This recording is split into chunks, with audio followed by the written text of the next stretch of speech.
Meu nome é Letícia, e esta é a história de como perdi tudo para encontrar algo muito maior. A vida tem um jeito curioso de nos ensinar lições quando menos esperamos. Por 34 anos, acreditei que sabia o que era amar e ser amada. Construí minha existência sobre alicerces que julgava sólidos.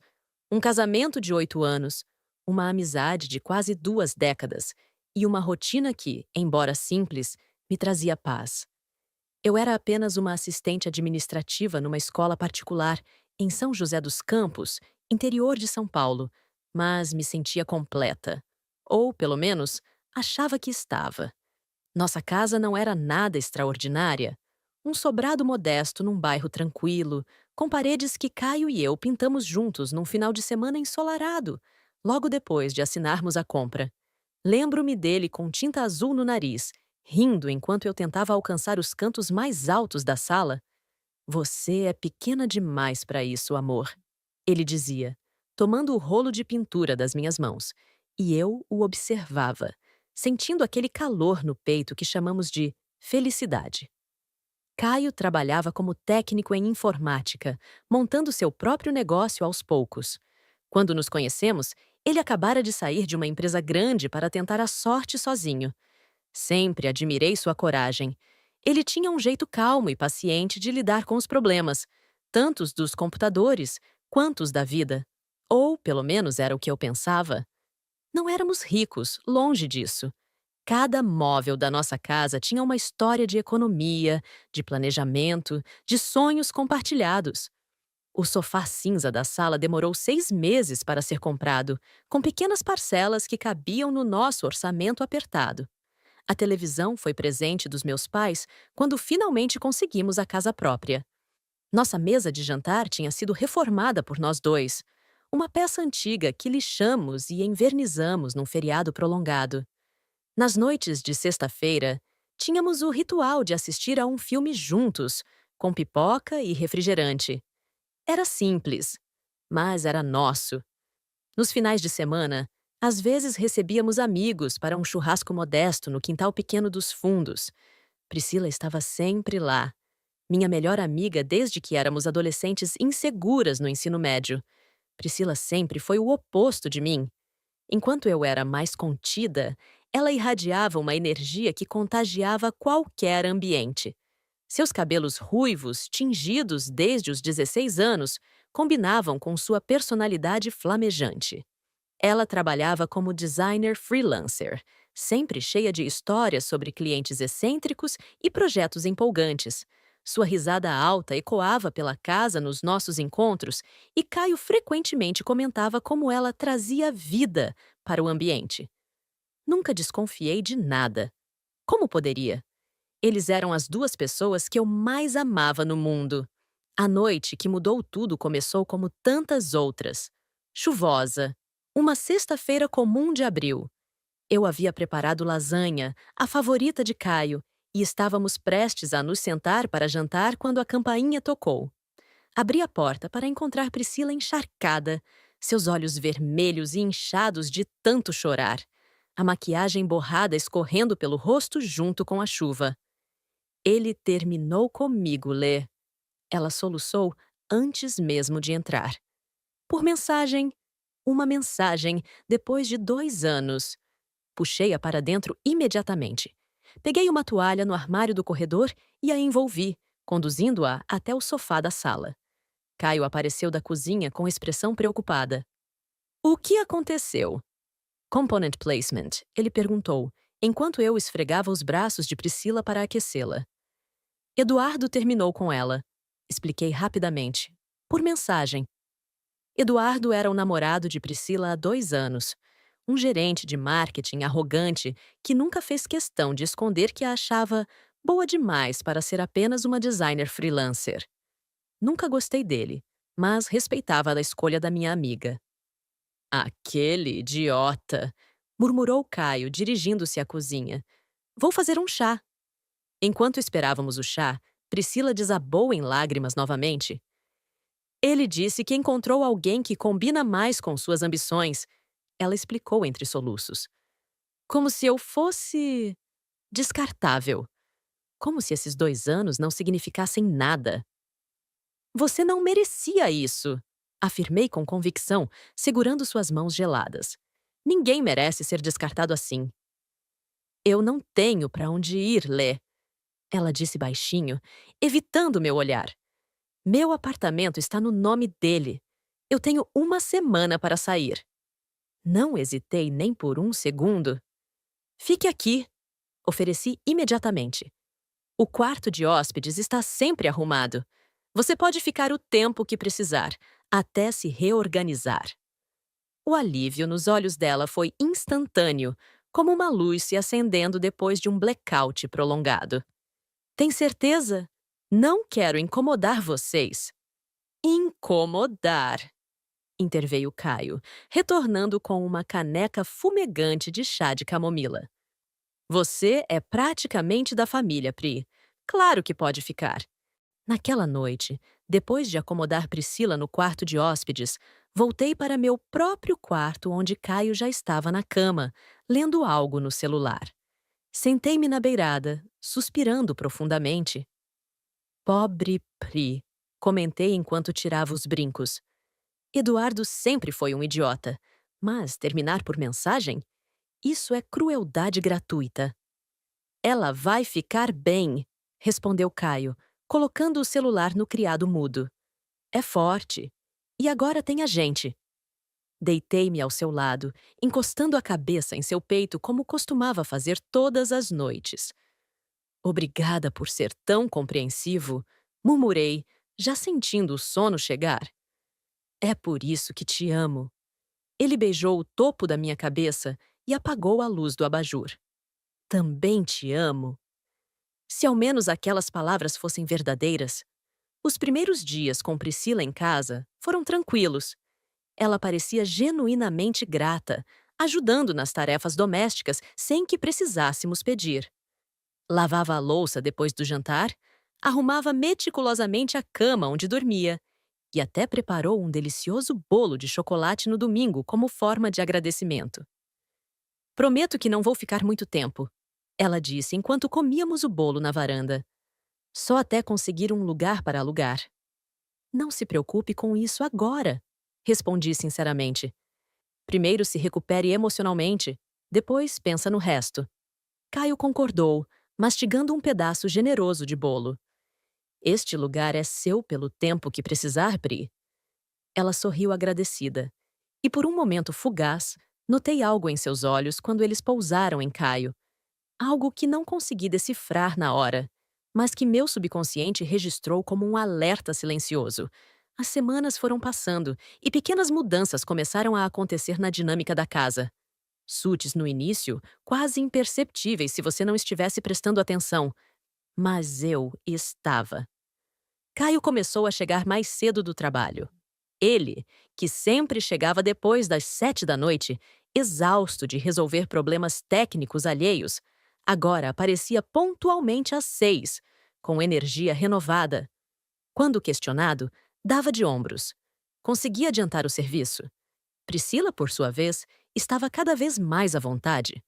O que começou como uma presença discreta e quase tímida foi se transformando em algo mais territorial. Suas roupas ocupavam não apenas o armário do quarto de hóspedes, mas também parte do armário da área de serviço. Seus produtos de beleza dominavam uma prateleira inteira do banheiro social. Sua caneca favorita, uma com estampa de Van Gogh, que eu havia lhe dado de presente anos atrás, agora tinha lugar cativo na primeira prateleira da cozinha. E então, os risos começaram. Não eram risos normais, daqueles que surgem naturalmente numa conversa. Eram risos conspiratórios, que cessavam abruptamente quando eu entrava num cômodo. Risadas seguidas de olhares rápidos na minha direção para verificar se eu estava prestando atenção. E estava. Numa quinta-feira à noite, cheguei do trabalho para encontrar os dois no sofá, jogando videogame. O console que eu havia dado de presente para Caio no nosso último aniversário de casamento. Eles estavam sentados próximos demais, os ombros se tocando, compartilhando uma tigela de pipoca. Oi, anunciei minha presença, deixando a bolsa sobre a mesa de centro. Ambos deram um pequeno sobressalto, como crianças pegas em flagrante fazendo algo proibido. Ei, amor! Caio respondeu com entusiasmo exagerado. Como foi o trabalho? Normal, respondi, observando como eles sutilmente se afastaram um do outro. Estou exausta. A reunião com os pais durou mais que o esperado.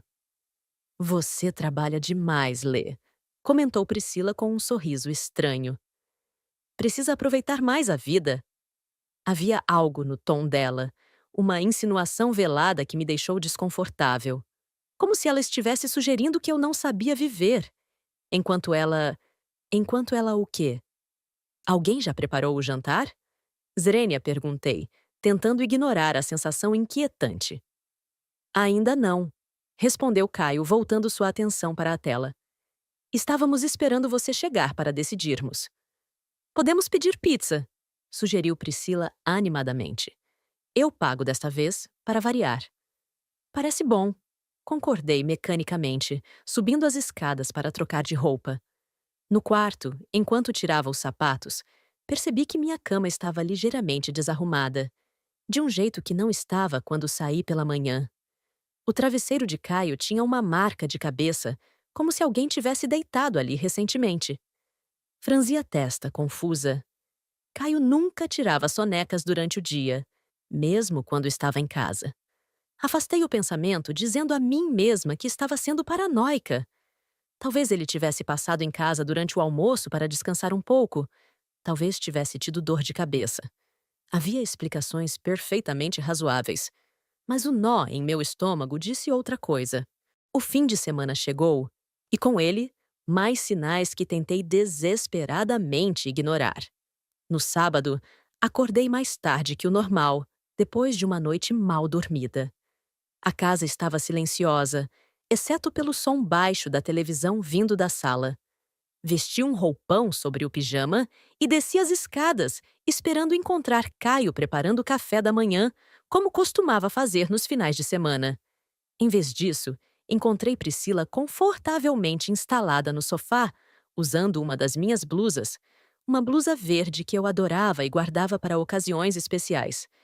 Bom dia, ela disse casualmente, como se não houvesse nada de errado naquela cena. Caio teve que sair, um cliente com emergência. Fiquei parada por um momento, processando a informação. Esta é minha blusa, comentei finalmente apontando para a peça verde. Ela olhou para baixo, como se só então tivesse notado o que vestia. Ah, desculpe. Derramei café na minha ontem à noite e a coloquei para lavar. Peguei esta emprestada do seu armário. Você se importa? Me importava, sim. Não pela blusa em si, mas pelo fato de ela ter entrado no meu quarto, aberto meu armário e escolhido justamente uma das minhas peças favoritas, sem pedir permissão. Da próxima vez, pergunte antes, respondi, mais rispidamente do que pretendia. Seus olhos se arregalaram em fingida surpresa. Nossa, desculpe.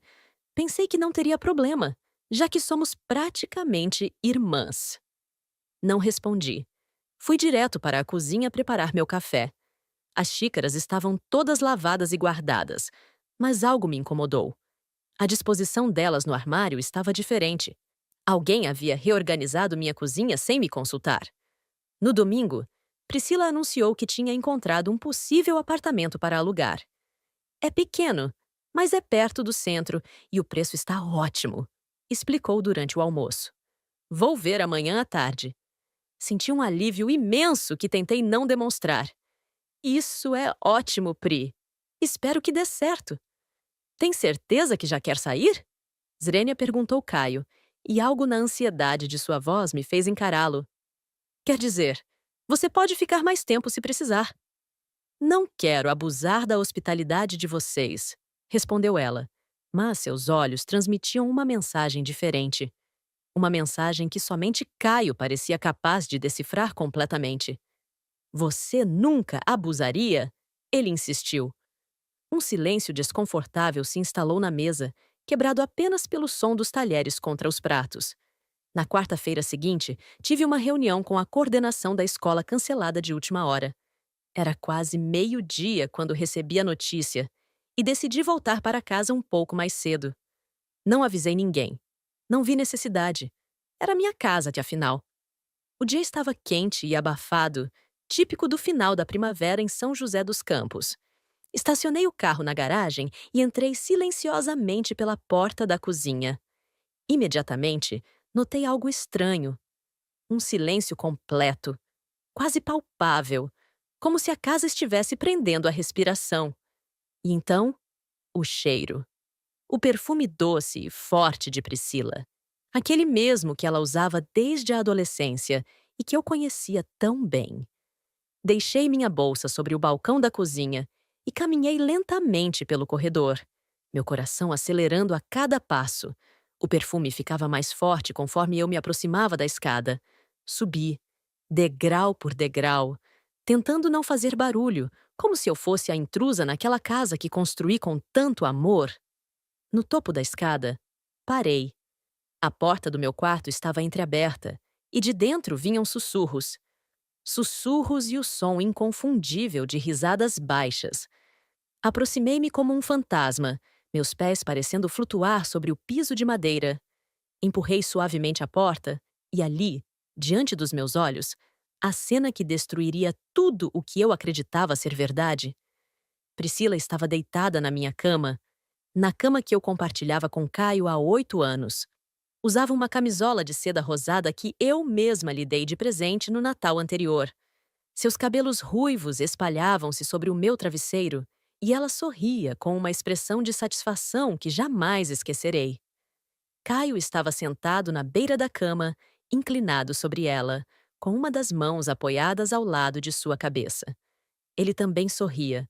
Um sorriso que eu nunca havia visto antes. Um sorriso que não era meu. Fiquei paralisada, incapaz de me mover, de falar, até mesmo de respirar. Foi então que ouvi as palavras que marcariam para sempre minha alma.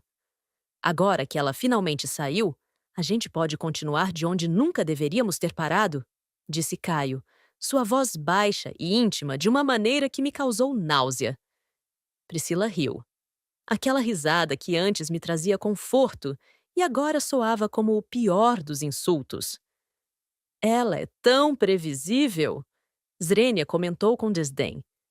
Até me empresta a própria cama. Senti como se alguém tivesse enfiado uma faca no meu peito e a girasse lentamente. Não conseguia respirar, não conseguia pensar coerentemente. O mundo ao meu redor parecia estar desmoronando em câmera lenta. Não gritei, não chorei, não fiz nenhuma cena.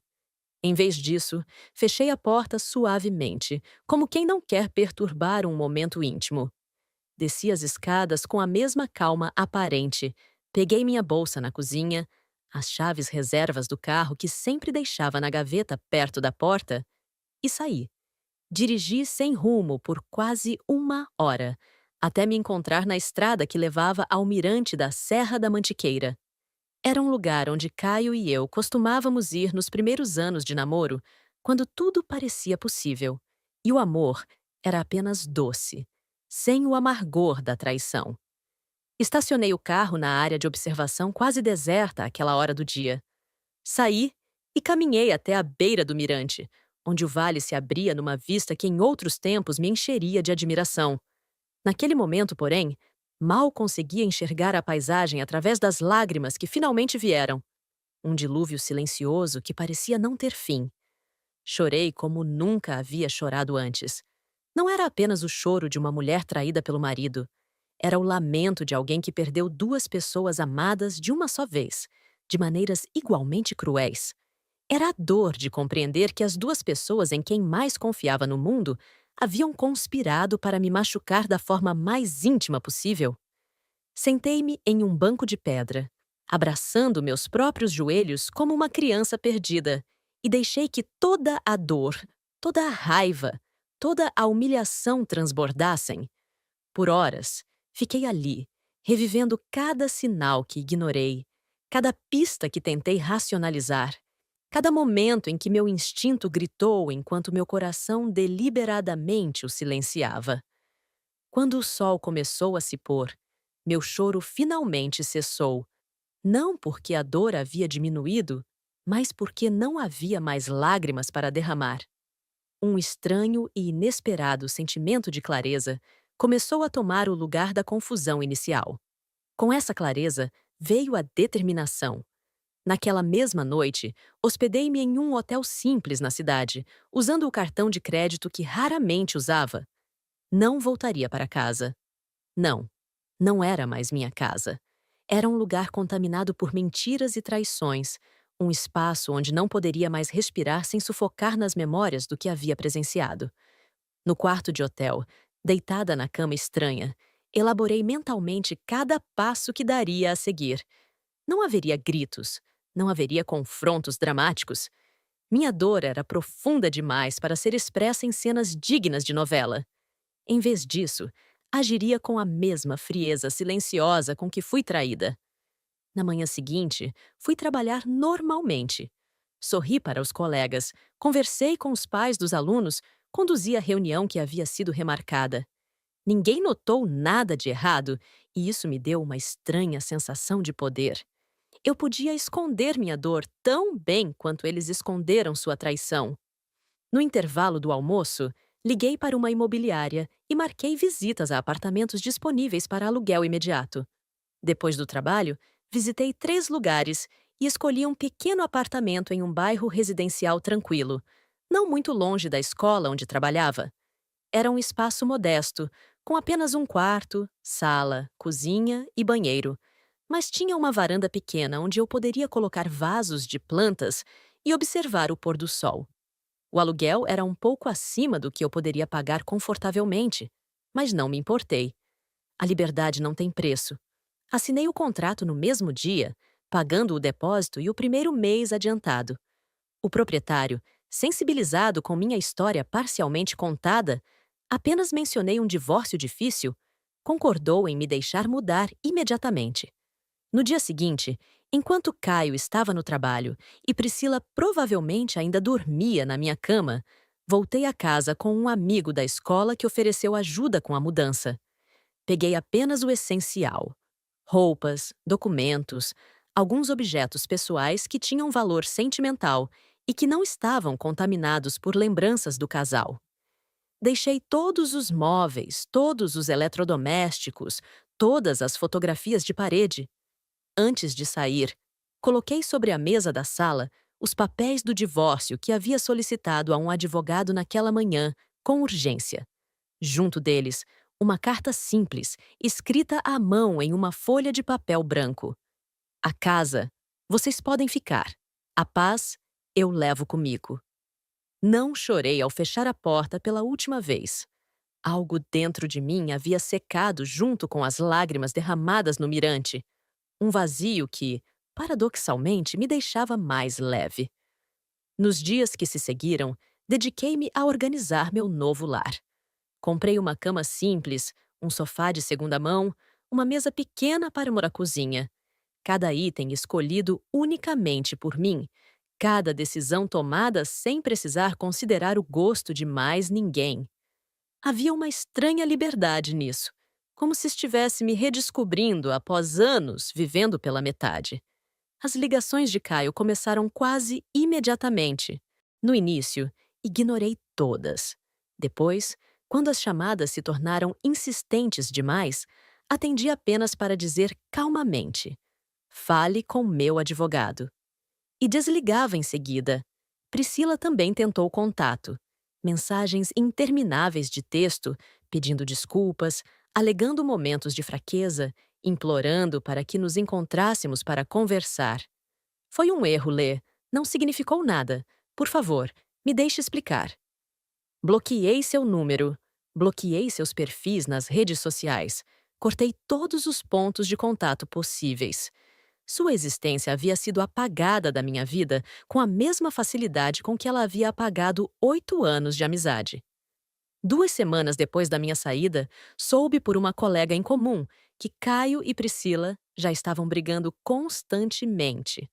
Aparentemente, o romance proibido perdera o encanto quando deixou de ser proibido. Ele a acusava de tê-lo feito perder tudo por um Impulso idiota. Ela o acusava de ser fraco e manipulável. A fantasia havia se desfeito, deixando apenas a realidade amarga de duas pessoas que construíram uma conexão baseada na traição. Um mês depois da minha mudança, Caio a expulsou de casa. Sem ter para onde ir, Priscila foi acolhida temporariamente por uma tia distante que morava no outro lado da cidade. Soube que ela tentou voltar a me procurar, desta vez aparecendo diretamente na escola onde eu trabalhava. Estava organizando alguns arquivos na secretaria quando a recepcionista me avisou. Letícia, tem uma moça ruiva querendo falar com você. Diz ser sua amiga. Respirei fundo antes de responder. Diga a ela que estou ocupada. Ela parece bastante insistente, comentou a recepcionista, hesitante. Disse que esperará o tempo que for necessário. Suspirei, percebendo que este confronto era inevitável. Tudo bem. Vou recebê-la, mas apenas por 5 minutos. Caminhei até a recepção, onde Priscila aguardava em pé, parecendo menor e mais frágil do que eu me lembrava. Seus cabelos ruivos estavam sem brilho, presos num rabo de cavalo desleixado. Olheiras profundas marcavam seu rosto, antes sempre cuidadosamente maquiado. Podemos conversar lá fora, disse secamente, indicando a área do estacionamento. Ela me seguiu em silêncio até um banco sob uma árvore, onde costumava tomar café durante meus intervalos. Obrigada por me receber, ela começou, sua voz trêmula. Eu tentei te ligar, mandar mensagens. Eu sei, cortei friamente. Bloqueei todos os contatos propositalmente. Lê, eu sei que errei. Errei feio. Ela continuou, as palavras saindo apressadas. Não tenho desculpas para o que fiz, mas preciso que você saiba que me arrependo profundamente. Foi um momento de fraqueza, de carência depois do término com Eduardo. Caio estava lá, sendo gentil e eu acabei confundindo as coisas. Olhei para ela, sentindo apenas um vazio onde antes existia afeto. Confundindo? Zrenia repetiu com calma assustadora. Você não confundiu nada, Priscila. Você fez escolhas conscientes, dia após dia. Escolheu trair minha confiança, escolheu desrespeitar minha casa, escolheu rir de mim pelas minhas costas. Não foi assim! Swinguela protestou, lágrimas começando a escorrer por seu rosto. Eu nunca quis te machucar. Mas machucou, respondi, minha voz firme apesar do nó na garganta. E agora quer o quê? Meu perdão? Minha amizade de volta? Eu só quero uma chance de me explicar, de tentar consertar as coisas. Algumas coisas não podem ser consertadas, Priscila. Confiança quebrada é como um espelho estilhaçado. Mesmo que você tente juntar os pedaços, as rachaduras sempre estarão lá. Por favor, ela implorou, segurando meu braço. Você é minha melhor amiga há quase 20 anos. Não podemos jogar tudo isso fora por causa de um erro. Retirei delicadamente seu braço e me levantei, olhando-a com uma mistura de pena e desprezo. Você escolheu a cama em que se deitou, disse simplesmente. Agora viva com as consequências.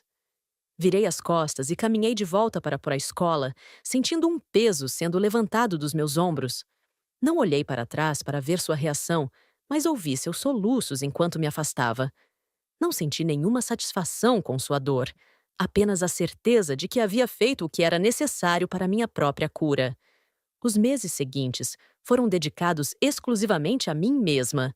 Comecei a fazer terapia semanalmente, um luxo que nunca havia me permitido antes. Voltei a estudar psicologia, um sonho antigo que havia sido deixado de lado para, quando tivéssemos mais estabilidade, como Caio sempre dizia. Comprei livros, matriculei-me em cursos online, investi em meu crescimento profissional e pessoal. No trabalho, fui promovida a assistente de coordenação após desenvolver um projeto de acompanhamento pedagógico que impressionou a direção da escola. O aumento no salário me permitiu ficar mais confortável financeiramente e até fazer pequenas melhorias no meu apartamento. A varanda, antes vazia, transformou-se em meu pequeno oásis. Enchia de plantas, Samambaias, begônias, violetas e ervas aromáticas que exalavam um perfume reconfortante nas manhãs de domingo.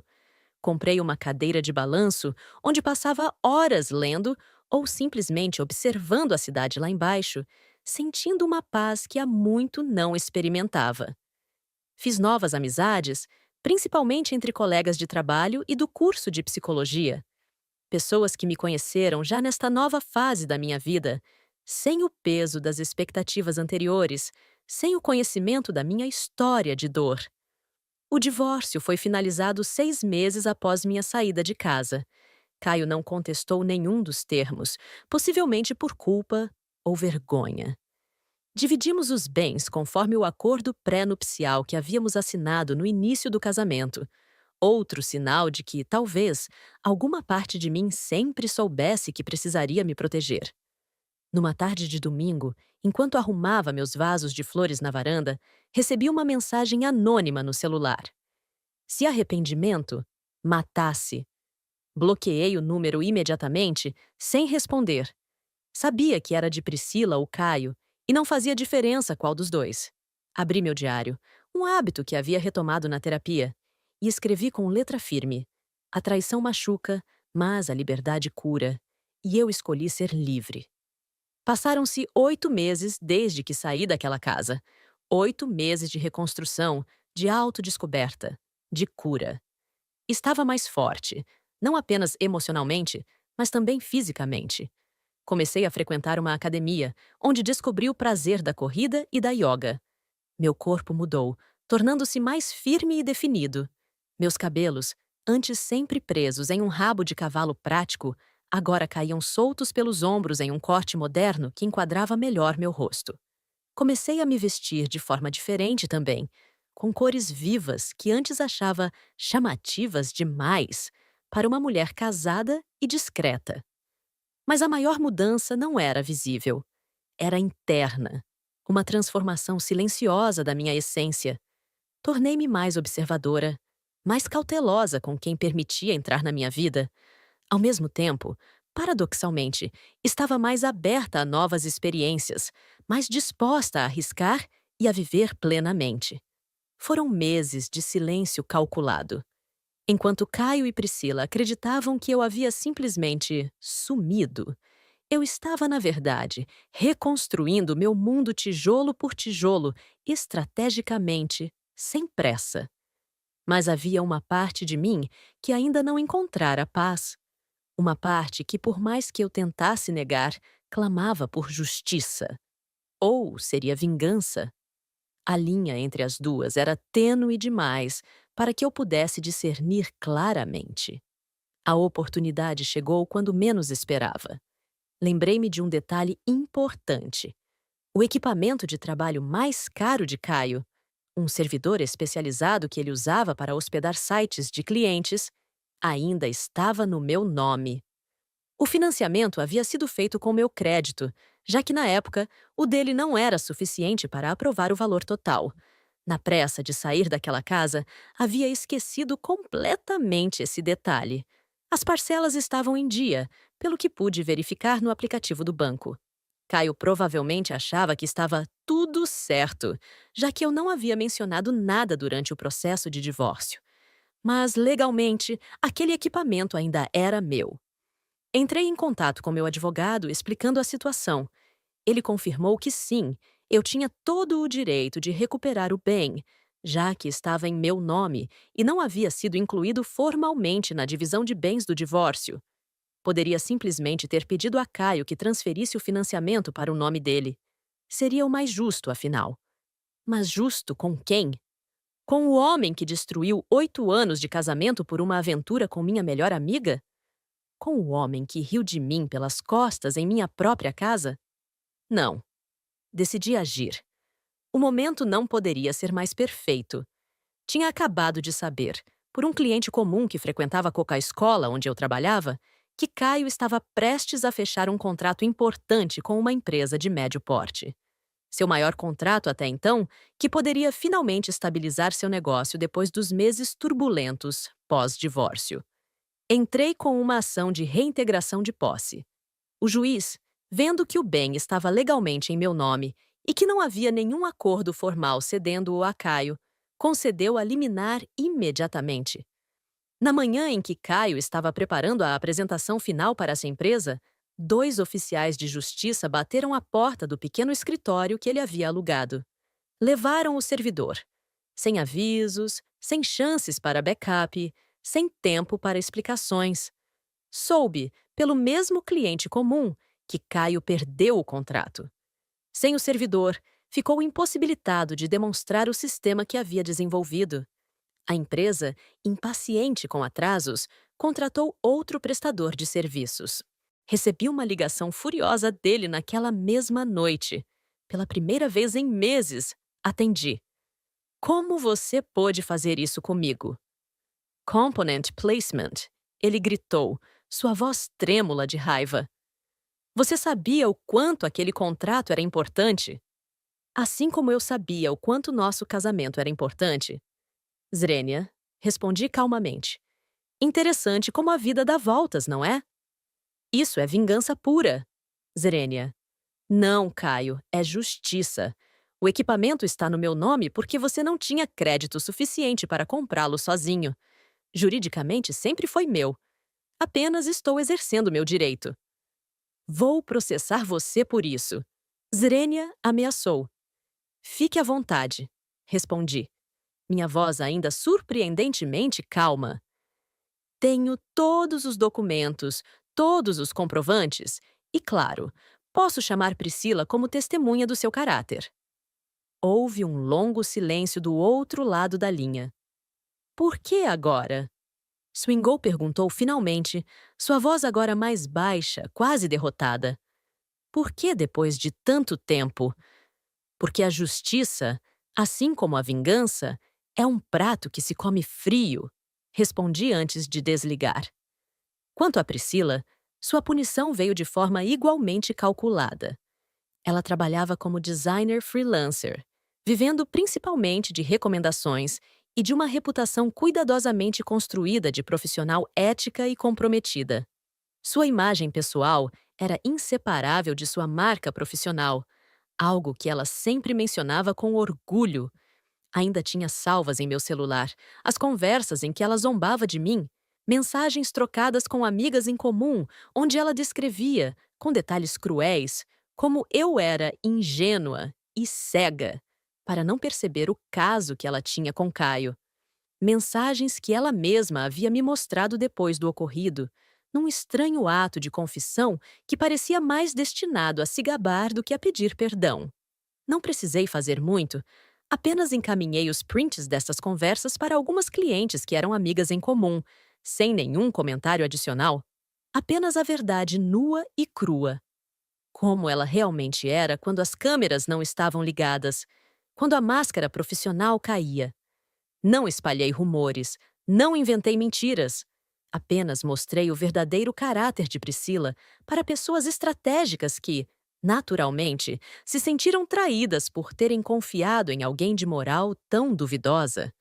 Em poucas semanas, Priscila começou a perder contratos. Na pequena comunidade de designers autônomos da cidade, a fama de falsa e traiçoeira se espalhou rapidamente. Clientes que antes a procuravam começaram a buscar outros profissionais, receosos de se associar a alguém cuja reputação estava em xeque. Ela tentou me ligar inúmeras vezes, deixou mensagens furiosas na minha caixa postal, até mesmo apareceu no meu trabalho novamente, desta vez sendo barrada na recepção a meu pedido. Você destruiu minha carreira! Component Placement acusou em uma mensagem de voz carregada de lágrimas. Eu pedi desculpas, implorei pelo seu perdão e você fez isso comigo? Não respondi. Não havia o que responder. Ela havia escolhido trair minha confiança da forma mais cruel possível. Agora, vivia com as consequências de suas próprias ações.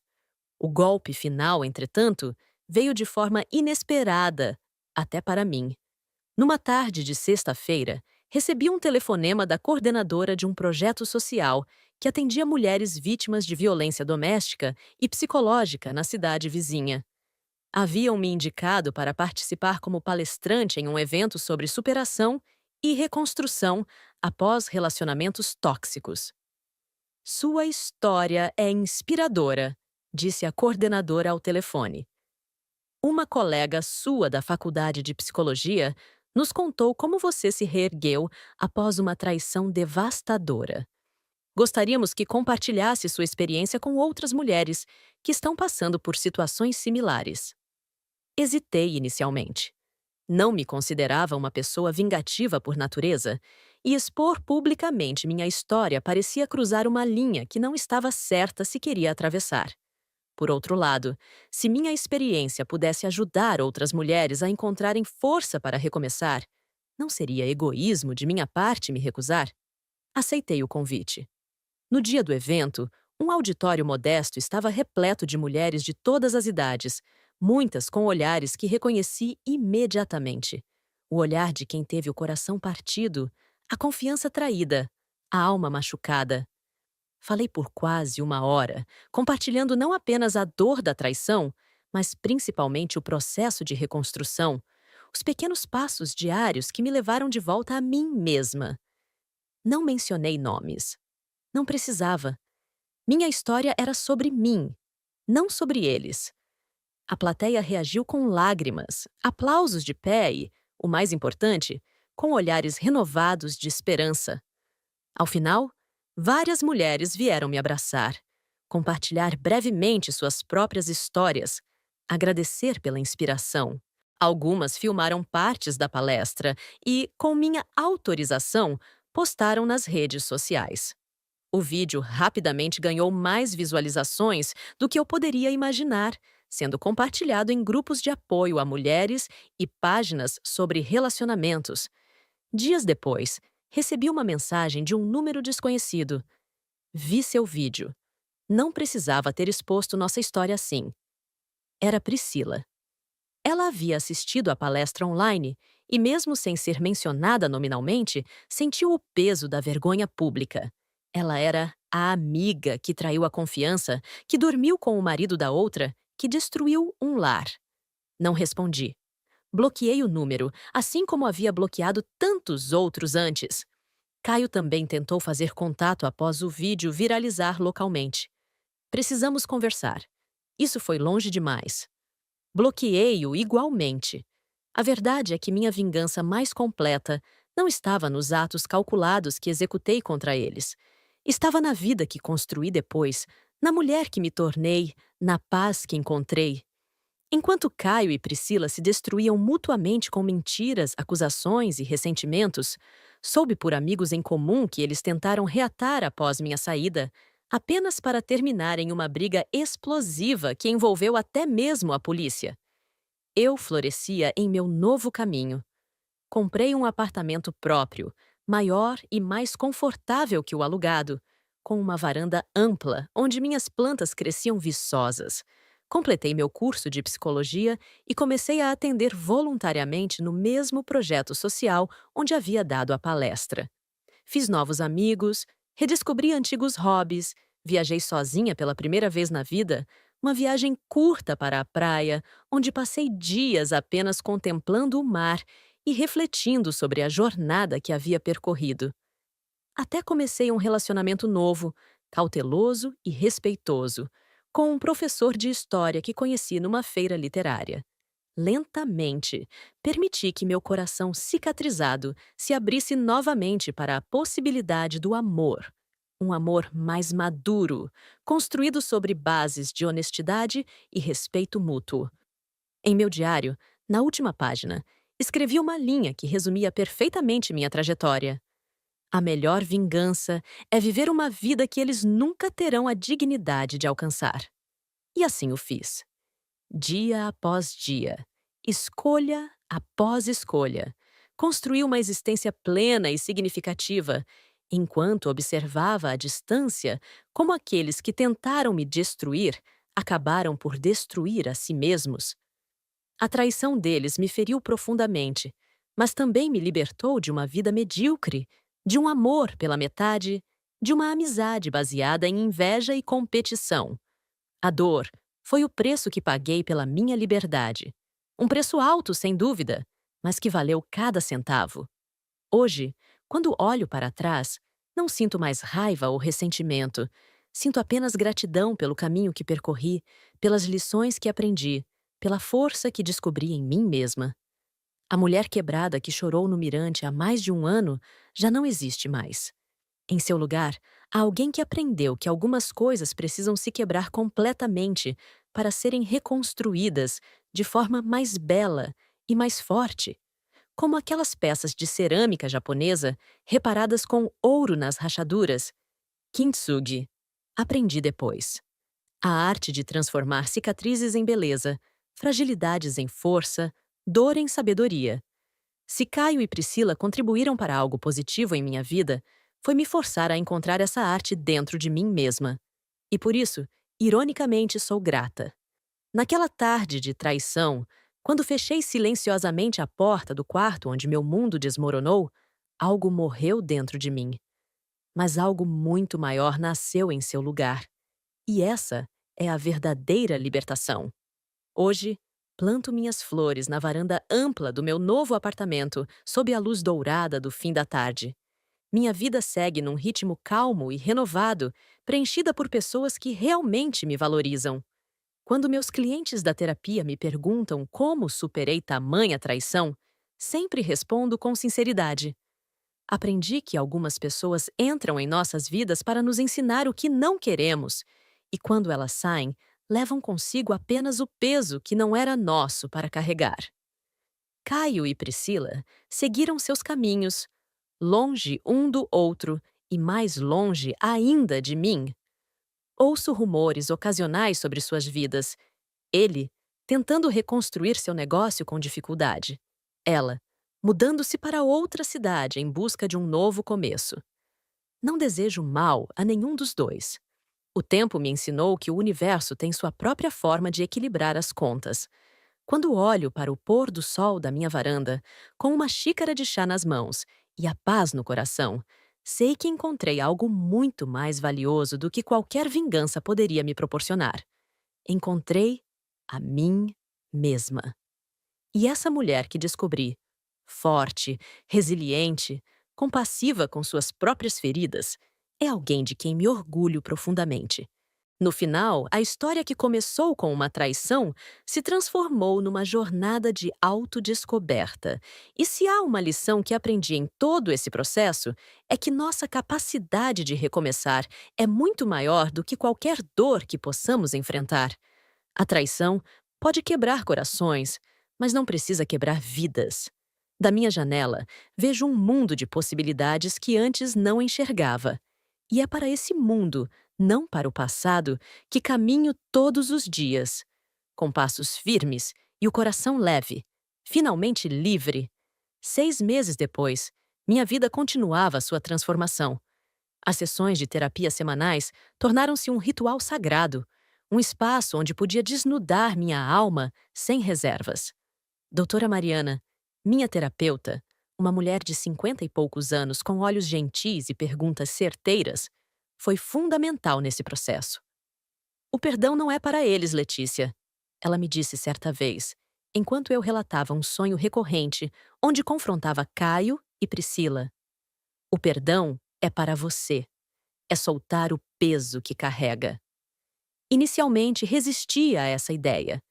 O ressentimento havia se tornado parte de mim, quase um companheiro constante que me lembrava de permanecer vigilante, de não baixar a guarda novamente. Tenho medo, confessei numa sessão particularmente intensa. Medo de que perdoar signifique esquecer, e esquecer signifique permitir que algo parecido aconteça novamente. Mariana sorriu com compreensão. Perdoar não é esquecer a lição, apenas a dor. A cicatriz permanecerá lá, te lembrando do que viveu, mas sem o poder de reabrir a ferida constantemente. Foram necessárias muitas sessões, muitas lágrimas e muitos questionamentos internos para que eu começasse a entender a profundidade daquelas palavras. O perdão não era um ato de fraqueza, como inicialmente temia, mas sim de profunda coragem. Uma quarta-feira, saindo do consultório de Mariana, avistei Caio do outro lado da rua. Estava mais magro, com olheiras visíveis mesmo à distância. Nossos olhares se cruzaram por um breve momento. Ele fez menção de atravessar, mas parou quando um carro passou. Naquele instante fugaz, senti algo inesperado. Não raiva, não mágoa, apenas nada. Um vazio tranquilo onde antes havia uma tempestade constante. Ergui levemente a mão num cumprimento distante e segui meu caminho. Não olhei para trás para verificar sua reação. Não precisava mais. Naquele mesmo dia, escrevi em meu diário: Hoje, vi um estranho que um dia conheci intimamente e descobri que estou curada.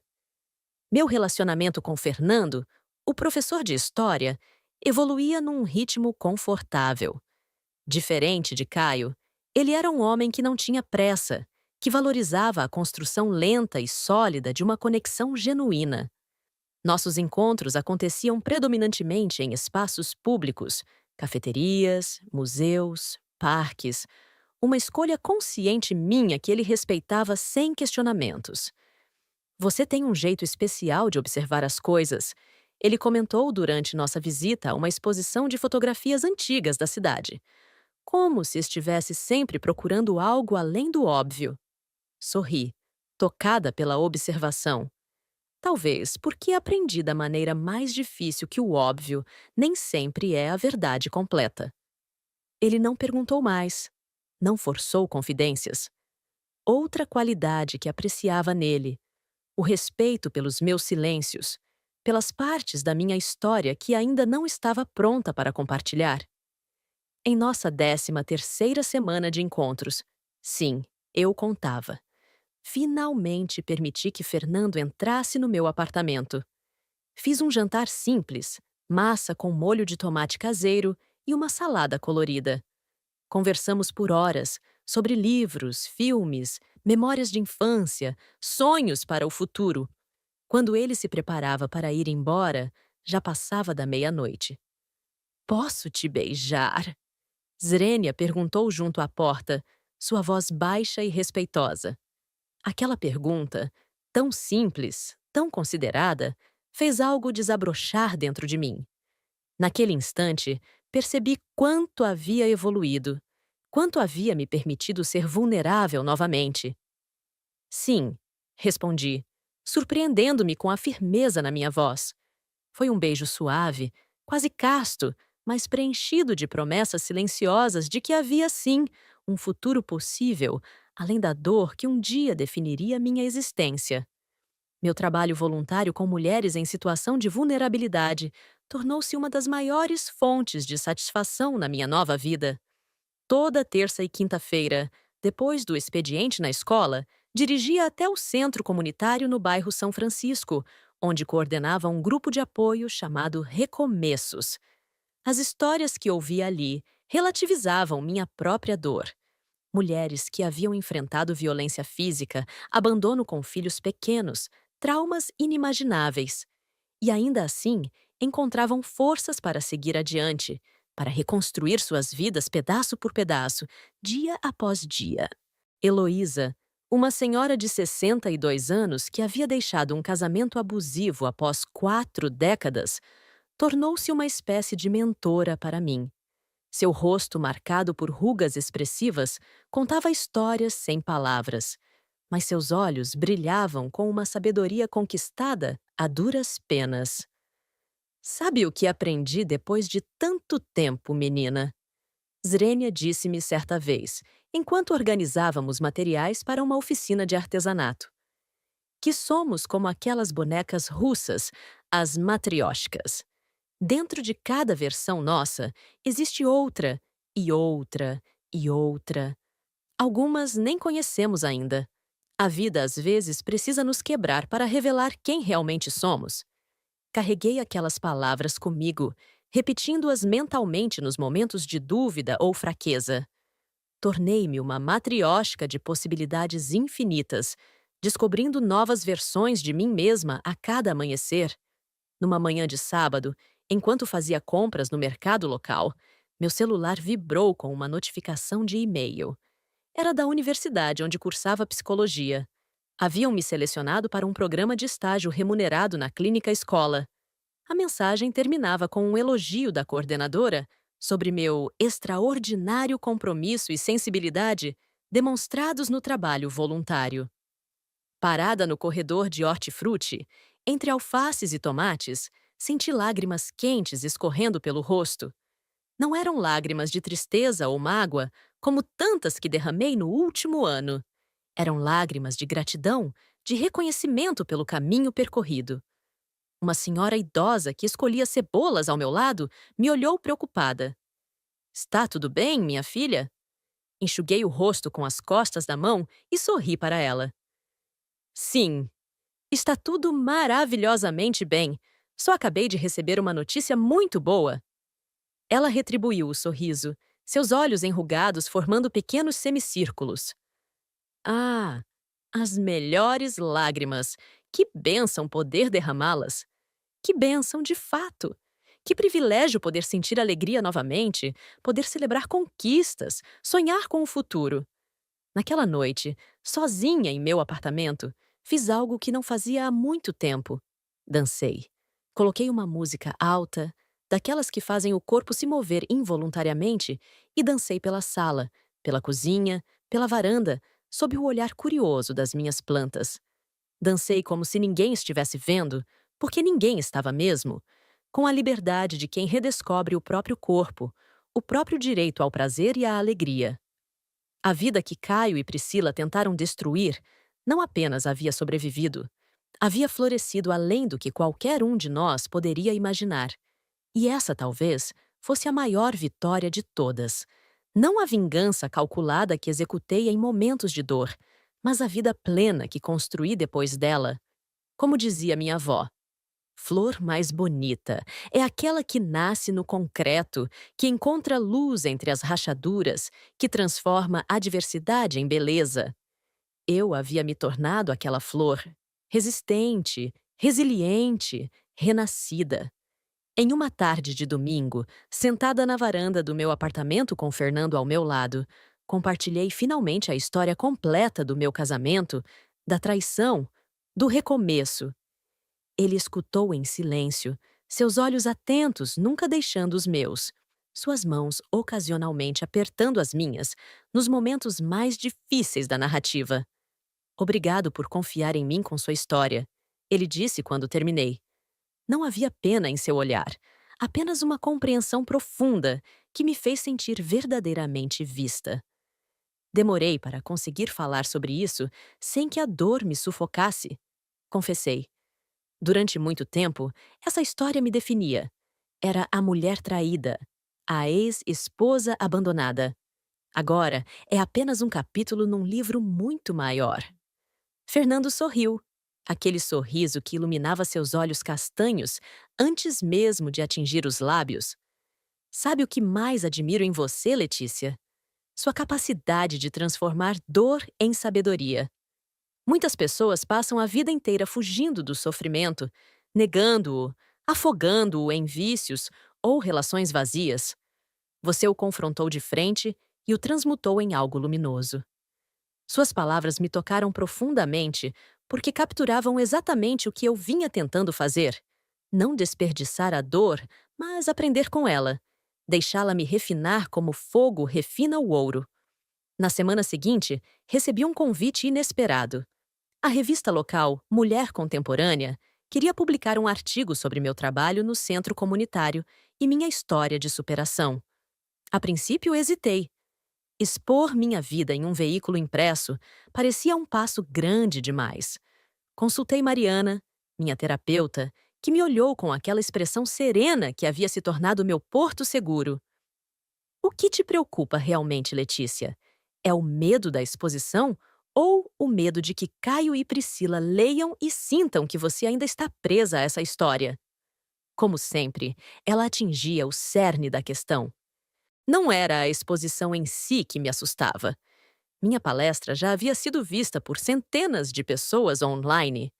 Era a possibilidade de que meus ex-algozes interpretassem aquilo como uma fixação, como se eu ainda estivesse orbitando ao redor da dor que eles me causaram. Acho que é isso mesmo, admiti. Não quero que pensem que ainda me importo. E você se importa? Refleti por um momento. Não, não mais. Então, talvez esse seja apenas mais um passo no seu processo de libertação. Contar sua história nos seus próprios termos, não como vítima, mas como protagonista. Aceitei o convite. A jornalista, uma mulher de meia idade com olhos bondosos, veio ao meu apartamento numa quinta-feira à tarde. Conversamos por horas, não apenas sobre a traição, mas principalmente sobre o depois, o renascimento, o trabalho voluntário, os novos sonhos que havia plantado.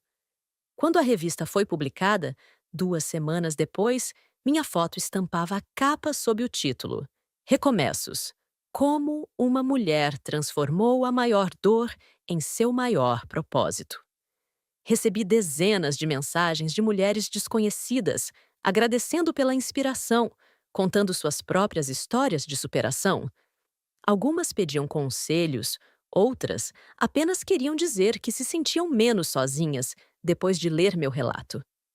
Numa dessas noites, após responder a mais uma dessas mensagens, percebi que o círculo havia se fechado. A mulher que um dia se sentiu diminuída pela traição, agora era um farol para outras que atravessavam suas próprias tempestades. A dor que quase me destruiu havia se transformado em um instrumento para reconstruir não apenas a minha vida, mas também tocar as vidas de outras pessoas. E talvez esse fosse o verdadeiro propósito de tudo o que vivi. Aprender que somos mais fortes do que imaginamos, mais resilientes do que acreditamos, mais capazes de amor, principalmente o amor próprio, do que jamais sonhamos ser. Gostou do vídeo? Deixe seu like, se inscreva, ative o sininho e compartilhe. Obrigada por fazer parte da nossa comunidade. Até o próximo vídeo.